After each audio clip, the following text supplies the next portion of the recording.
বাজারের কথা বলছিলাম যে বাজার করে মহিলাদের খুশি করা খুব কঠিন। আপনি গোশত কিনেন, মাছ কিনেন, যাই কিনেন, তারা খুব কমই সন্তুষ্ট থাকে বেশিরভাগ ক্ষেত্রে। সব মেয়েদের কথা বলছি না। কেন সন্তুষ্ট থাকে না? কারণ তারা আশা করে আরো কম দামে কিনবেন, আরো কম দামে কিনবেন। আপনি জিতে গেলে তারা খুশি, হেরে গেলে আপনারা বকা দিবে সে। তো এক সরকারি কর্মকর্তা, বড় কর্মকর্তা আমাকে বলতেছিলেন যে দেখেন, আমি সারা জীবন বাজার করি আর বইয়ের বকা শুনি। আমি চলে যাওয়ার পর আমার অফিসের একজন কেরানি আছে, তাকে দায়িত্ব দিছি বাজার টাজার করার জন্য। এই লোক বাজার করার পর আমার বউ বিরাট খুশি, বলে যে তার নাম ধরে বলতেছে, অমুক বাজার করলে প্রতিদিন ঠিক মতো বাজার করে, দাম দস্ত ঠিকঠাক থাকে, মাপজোপ সব ঠিকঠাক থাকে, তোমারে প্রতিদিন ধরায় দেয়, দোকানদার কমায় দেয়।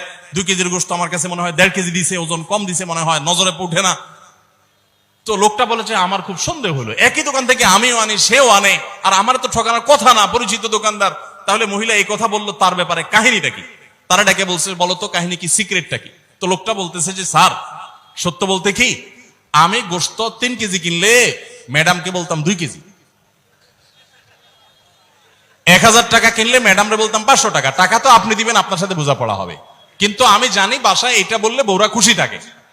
তো এই জন্য আমি একটু কমায় কমায় বলি দাম, আর জিনিস কমায় কমায় বলি। তখন সে প্রতিদিন 2 কেজি মাংস যেটা দেখে আপনি আনেন, আজকে দেখে যে সে 1 কেজি মাংস ওই পরিমাণ।